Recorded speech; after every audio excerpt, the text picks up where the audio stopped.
This day in law is an exciting day to be an American. And that's because on September 9th, 1774, the Suffolk Resolves were passed. It was one of the many meetings held in Massachusetts by the colonialists. However, it was the first time it put natural rights into the colonialist argument. The coercive acts were punitive laws passed by British Parliament after the Boston Tea Party. We will not pay that tax. They were intended to punish Massachusetts and warn other colonies.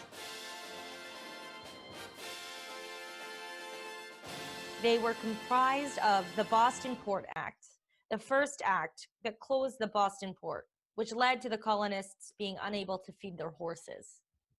The second being the Massachusetts Government Act, putting an end to the Massachusetts Constitution.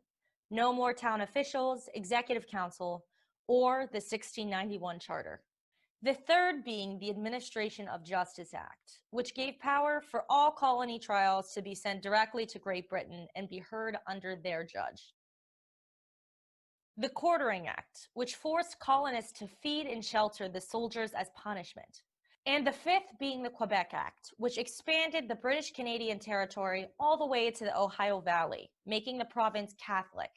The Suffolk Resolves were passed unanimously and carried by Paul Revere to Philadelphia, where they were endorsed by the First Continental Congress.